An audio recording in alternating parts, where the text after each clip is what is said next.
दोस्तों, मुझे आज 2 दिनों से बीजेपी के काले करतूतों के बारे में पता चल रहा है और निरंतर लगातार बीजेपी का काला सच आपको बताने की मैं कोशिश कर रहा हूं। कई दिन बीत गए हैं, बीजेपी का कोई सबूत मेरे हाथ नहीं लगा था, लेकिन आज फिर ऐसे ऐसे सबूत लगे हैं जिसे सुनकर मैं जानता हूं करोड़ों लोगों के आस्था को ठेस पहुंचेगी और करोड़ों लोग इस वीडियो से सेटिस्फाइज होंगे और बीजेपी के न्यू को उखाड़ फेंकेंगे। तो आज ये बड़ी खबर है, लेकिन आप ठहर जाइए। अगर आप कांग्रेसी हैं तब भी आज आपकी पोल खुलेगी, क्योंकि कांग्रेस ने जो इस देश में किया है उसका सच आपके सामने आज होगा। आज सबसे बड़ी खबर पर बातचीत करेंगे, वो सच जो शायद कांग्रेस ने पिछले 60 सालों से छुपा कर रखा था, आज एकाएक उजागर हो रहा है। तब कांग्रेस संविधान को लेकर संसद और सड़क पर जा रही है। इन तमाम संसद और संविधान के पीछे का रहस्य क्या है, इस वीडियो में आपको बताएंगे। रजत शर्मा को मैं कोट करूंगा और बताऊंगा कि रजत शर्मा ने क्या लिखा, लेकिन पप्पू यादव पूर्णिया से उन्होंने एक ऐसी खबर सामने ले आए हैं कि काफ़ी सराहनीय भी है, लेकिन डॉक्टर लोग इससे नाराज़ हैं। अब डॉक्टर क्यों नाराज़ हैं, इस वीडियो में हम जानेंगे। तो ये तमाम जो खबर है इस पर बातचीत करेंगे, लेकिन सबसे बड़ी खबर उसमें एक और हम आपको बताएंगे जो लगातार कई दिनों से वायरल हो रही है। कांग्रेस पार्टी के राष्ट्रीय अध्यक्ष राहुल गांधी ने बीजेपी पर इल्ज़ाम लगाया है देश में खाने पीने की वस्तुएं और पहनने की वस्तुएं, यानी कि जो देश में ज़रूरी सामान है उन सभी चीज़ों पर टैक्स बढ़ा दिया है। तो क्या क्या चीज़ें हैं जिस पर हम आपके सामने बताएंगे और एक तस्वीर आपके सामने पेश करेंगे कि जो लोग संविधान को उखाड़ फेंकने की बात कर रहे थे, आज वो संविधान लेकर चल रहे हैं। तो ये तमाम बड़ी खबर है जिस पर बातचीत करेंगे। चलिए आज की वीडियो हम शुरू करते हैं। नमस्कार दोस्तों, मैं हूं पराग और आप देख रहे हैं देसी पीएसबी ब्लॉग। आज की सबसे बड़ा सच, सबसे बड़ी खबर जो लगातार वायरल हो रही है। सोचिए, बीजेपी वालों ने प्रभु श्री राम को भी नहीं छोड़ा।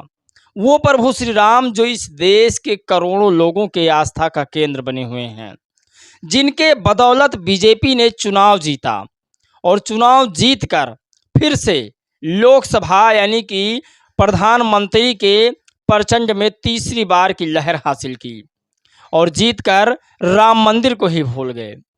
राम मंदिर के शंकराचार्यों ने कहा कि हम अल्प मंदिर का उद्घाटन नहीं करेंगे।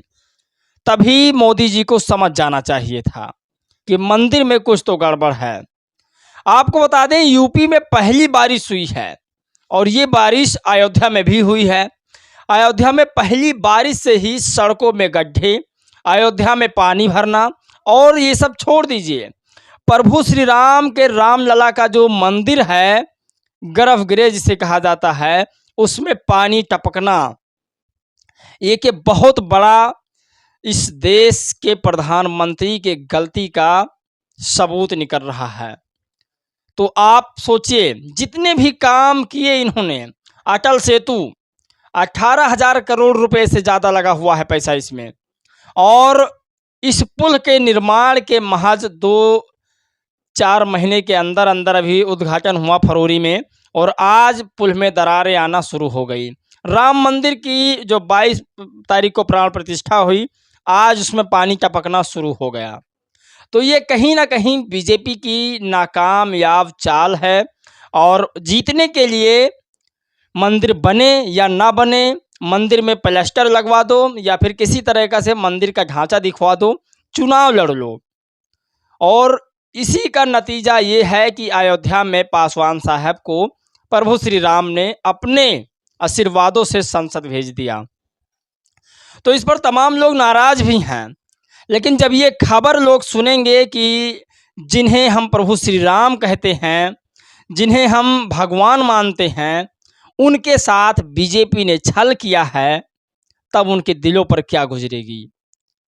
तो ये आपको पहले मैं वीडियो दिखाता हूँ अयोध्या के मेन पुजारी हैं जी, उनकी। जो भी मंदिर बन गए हैं जहाँ रामलला विराजमान हैं, और जो आगे भी जगह बनी है, उसमें एक ही पहली वर्षा में ही पानी चूने लगा, अंदर पानी भर गया था। इस पर ध्यान देना चाहिए कि जो बना है उसमें कौन सी कमी रह गई है जिसके कारण से पानी राम मंदिर के जो मुख्य पुजारी हैं वो सत्येंद्र दास जी हैं और सत्येंद्र दास जी ने कहा कि पहली बारिश में राम मंदिर के गर्भगृह से टपक रहा है पानी। सोचिए, तो ये कितनी बड़ी नाकामी है इस देश की सरकार को, जिसने इतने पैसे खर्च कर कर और इस देश के तमाम हिंदुओं के आस्था को ठेस पहुंचाया है।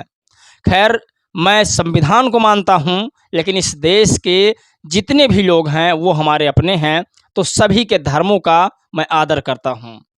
खैर, बड़ी खबर आपको बताते हैं। ये तस्वीर आप देखिए, इस तस्वीर में तमाम लोग, सपा वाले और इंडिया गठबंधन वाले जितने भी लोग हैं वो सब भारतीय संविधान यानी कॉन्स्टिट्यूशन लेकर खड़े हुए हैं। अब लोग कहते हैं मायावती चुनाव हार गई। अगर मायावती जी चुनाव हार जाती तो ये जितने लोग संविधान लेकर हाथ में खड़े हैं खड़े होते? आप इस बात की कल्पना नहीं कर सकते। इन लोगों के हाथ में जो संविधान है वो संविधान मायावती जी का ही देन है। और लोग कहते थे संविधान खतरे में है। दरअसल संविधान नहीं खतरे में है और ना ही संविधान को बदला जा रहा है, बस संविधान को सही तरीक़ा से लागू नहीं किया जा रहा है। जो लोग आज संविधान को ले रखे हैं हाथों में, वो पिछले 60 सालों में क्या इन संविधान को सड़कों पर लेकर उतरे? नहीं ना। तो ये संविधान दरअसल कहता है कि मुझे कोई मिटा नहीं सकता है, मेरे में संशोधन कर सकता है, और अगर इसे पूरी तरीके से लागू कर दिया जाए तो भारत सोने की चिड़िया बन सकती है। ये संविधान की वाणी है। तो ये बड़ी खबर है। तो जो ये राहुल गांधी जी और अखिलेश यादव जी संविधान बचा रहे हैं, इस पर रजत शर्मा ने क्या कहा है वो आपको हम बताते हैं। वैसे जो रजत शर्मा ने लिखा है उसके बारे में थोड़ा मैं आपको बाद में बताऊंगा, लेकिन पहले रजत शर्मा की वो लेख मैं आपको सुनाऊं जो बहुत इम्पोर्टेंट है। रजत शर्मा लिखते हैं, 50 साल पहले की वो काली रात मुझे याद है जब इमरजेंसी लगी थी। रातों रात सारे विरोधी नेता को जेल में डाला दिया गया था। अखबारों पर सेंसरशिप लगा दी गई थी। अदालतों के हक छीन लिए गए थे। संविधान का अनादर हुआ। लोकतंत्र की हत्या कर दी गई। मैंने सब देखा है, जुल्म सहा है, जेल में रहा है, अभिव्यक्ति की आज़ादी के लिए संघर्ष किया है। आजकल लोग संविधान और लोकतंत्र की बातें करते हैं, उन्हें एक बार उन दिनों की तरफ भी देखना चाहिए। किसने किसके लिए क्या किया है ये भी सोचना चाहिए। तो दोस्तों, रजत शर्मा ने लिखा कि मुझे 50 साल पहले की वो घटना याद है जब देश में इमरजेंसी लगा था और इमरजेंसी के दौरान तमाम लोगों को जेल में डाला गया था। तमाम लोगों को अभिव्यक्ति की आज़ादी के लिए भी जेल जाना पड़ा था। तो मुझे आज जो लोकतंत्र बचा रहे हैं, संविधान बचा रहे हैं, मुझे अच्छी तरीक़ा से याद है कि यही लोग वो हैं जो संविधान को ख़त्म कर रहे थे, इस देश के डेमोक्रेसी को ख़त्म कर रहे थे।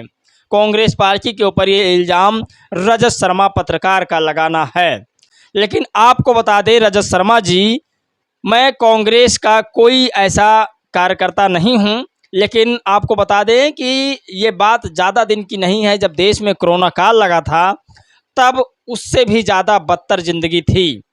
आप जेल जाए और आप प्रताड़ित किए जाएं तो ये बहुत बड़ी बात हो गई, और इस देश के तमाम लोग भूखे मर गए, इस देश के तमाम लोग पैदल चलकर मर गए, इस देश के तमाम लोग ट्रेनों में मर गए, पैदल दिल्ली, बम्बई, आगरा, सब जगह से यूपी में आए लोग, सब जगह से यूपी से बाहर गए लोगों को आपने कभी नहीं कहा कि वो किसकी सरकार में मरे। खैर, ये सबसे बड़ी खबर है। और पक्ष विपक्ष जिस तरह से रजत शर्मा लगा रहे हैं, मैं ऐसे नहीं कर सकता, क्योंकि मैं बहुजन समाज का पत्रकार हूं और मुझे बाबा साहब ने सिखाया है कि निष्पक्षता से बातचीत रखना, कभी भी किसी भी परिस्थिति में इधर उधर डगमगाना नहीं। रवीश कुमार ने एक बड़ी खबर पेश की है जो पूर्णिया से है, पप्पू यादव के लिए। वो लिखते हैं कि एक बेहतरीन खबर है कि आप किसी भी दल से हैं, इसका स्वागत कीजिए और अपने क्षेत्र के सांसद को भी ये करने को कहिए। पूर्णिया के सांसद पप्पू यादव ने पूर्णिया के सभी डॉक्टरों के साथ बैठक कर निर्धारित किया रेट। 1 अगस्त 2024 से एक्सरे का रेट 200 रुपये किया जाएगा, सीटी स्कैन का 1200 रुपये।